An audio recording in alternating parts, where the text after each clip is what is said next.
ಹೆಸರು ಬದಲಾವಣೆಗೆ ಇದೀಗ ಲ್ಯಾಂಡ್ ಮಾಫಿಯಾದ ಲಿಂಕ್ ಅನ್ನ ನೀಡಲಾಗ್ತಾ ಇದೆ. ತಮ್ಮ ಜಮೀನಿನ ದರ ಏರಿಸಿಕೊಳ್ಳೋದಕ್ಕೆ ಹೆಸರು ಬದಲಾವಣೆಯನ್ನ ಮಾಡಿದ್ದಾರೆ ಡಿಕೆ ಶಿವಕುಮಾರ್ ಅನ್ನೋದು ಚರ್ಚೆಗೆ ಗ್ರಾಸ ಆಗ್ತಾ ಇದೆ. ಡಿಕೆ ಶಿವಕುಮಾರ್ ವಿರುದ್ಧ ಎಚ್.ಡಿ. ಕುಮಾರಸ್ವಾಮಿ ಗಂಭೀರವಾಗಿ ಆರೋಪವನ್ನ ಮಾಡ್ತಾ ಇದ್ದಾರೆ.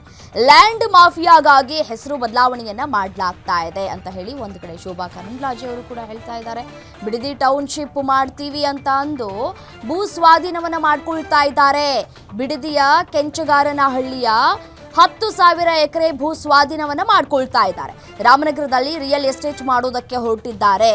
ಅಲ್ಲಿರುವಂತಹ ಜನರು ದೊಡ್ಡಗೌಡರ ಬಳಿ ಬಂದು ಮನವಿಯನ್ನ ಮಾಡಿದ್ದಾರೆ. ಸಿಎಂ ಸಿದ್ದರಾಮಯ್ಯಗೆ ದೇವೇಗೌಡರು ಪತ್ರವನ್ನ ಕೂಡ ಬರೆದಿದ್ದಾರೆ. ಭೂ ಸ್ವಾಧೀನ ಪ್ರಕ್ರಿಯೆ ಕೈ ಬಿಡುವಂತೆ ಮನವಿಯನ್ನ ಕೂಡ ಮಾಡಿಕೊಳ್ಳಲಾಗಿದೆ.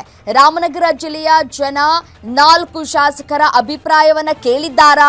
ಕಾಂಗ್ರೆಸ್ ವಿರುದ್ಧ ನಿಖಿಲ್ ಕುಮಾರಸ್ವಾಮಿ ವಾಗ್ದಾಳಿಯನ್ನ ಕೂಡ ನಡೆಸ್ತಾ ಇದ್ದಾರೆ. ರಾಮನಗರದ ಹೆಸರು ಬದಲಾವಣೆಗೆ ಈಗಾಗಲೇ ಸಮ್ಮತಿ ಕೂಡ ಸಿಕ್ಕಿರುವಂಥದ್ದು. ಸೊ ಹಾಗಾಗಿ ಈಗ ಬೋರ್ಡ್ಗಳನ್ನು ಕೂಡ ಬದಲಾವಣೆ ಕೂಡ ಮಾಡಲಾಗ್ತಾ ಇದೆ. ಇದರ ಮಧ್ಯದಲ್ಲಿ ಇದೀಗ ಲ್ಯಾಂಡ್ ಮಾಫಿಯಾದ ಲಿಂಕ್ ಅನ್ನ ಕೂಡ ಮಾಡಲಾಗ್ತಾ ಇದೆ. ಹೆಸರು ಬದಲಾವಣೆ ಮಾಡಿದ ತಕ್ಷಣ ಡೆವಲಪ್ಮೆಂಟ್ ಆಗುತ್ತೆ ಅಂತಕ್ಕಂಥದ್ದು ಯಾರಿಗೂ ಕೂಡ ಭರವಸೆ ಇಲ್ಲ. ಇವತ್ತಲ್ಲೇನು ಬಿಡದಿಲಿ ಟೌನ್ಶಿಪ್ ಬಗ್ಗೆ ಕೆಂಚಗಾರನಹಳ್ಳಿ ಇರ್ಬೋದು, ಬಿಡದಿ ಇರ್ಬೋದು, 10,000 ಎಕರೆ ಏನು ಅಕ್ವಿಸಿಷನ್ ಮಾಡಬೇಕು ಅಂತ ಹೊರಟಿದ್ದಾರೆ. ಅವತ್ತು ಪಾಪ ಹೇಳಿದ್ರು ಕುಮಾರಣ್ಣ ಅವ್ರ ಬಗ್ಗೆ. ಇಲ್ಲ, ಕುಮಾರಣ್ಣವರು ಫೌಂಡೇಶನ್ ಲೇ ಮಾಡಿದ್ದು ಮೊದಲನೇ ಬಾರಿ ಅವರು ಈ ಥರ ಟೌನ್ಶಿಪ್ ಮಾಡಬೇಕು ಅಂತಕ್ಕಂಥ ನಿರ್ಧಾರ ಮಾಡಿದರು ಅಂತ. ಬಟ್ ಅಲ್ಟಿಮೇಟ್ಲಿ ನಾನು ಒಂದು ಪ್ರಶ್ನೆಯನ್ನು ಕೇಳಲಿಕ್ಕೆ ಬಯಸ್ತೇನೆ, including about the Bidadi township. ನಾನು ಮಾತಾಡಬೇಕಾಗಿದೆ ಪಾಯಿಂಟ್ ಮುಂದೆ ಮಾತಾಡ್ತೀನಿ. ದಟ್ ಅಲ್ಲಿ ಇವತ್ತೇನು ಕಾಂಗ್ರೆಸ್ನ ಜಿಲ್ಲೆನಲ್ಲಿ 4 ಜನ ಶಾಸಕರಿದ್ದಾರೆ.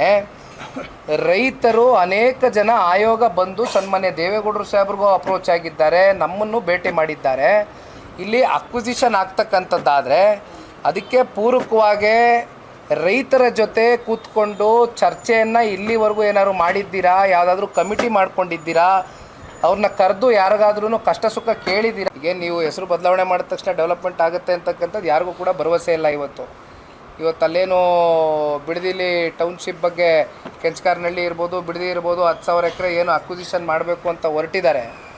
ಅವತ್ತು ಪಾಪ ಹೇಳಿದ್ರು ಕುಮಾರಣ್ಣ ಅವ್ರ ಬಗ್ಗೆ. ಇಲ್ಲ, ಕುಮಾರಣ್ಣವರು ಫೌಂಡೇಶನ್ ಲೇ ಮಾಡಿದ್ದು ಮೊದಲನೇ ಬಾರಿ ಅವರು ಈ ಥರ ಟೌನ್ಶಿಪ್ ಮಾಡಬೇಕು ಅಂತಕ್ಕಂಥ ನಿರ್ಧಾರ ಮಾಡಿದರು ಅಂತ. ಬಟ್ ಅಲ್ಟಿಮೇಟ್ಲಿ ನಾನು ಒಂದು ಪ್ರಶ್ನೆ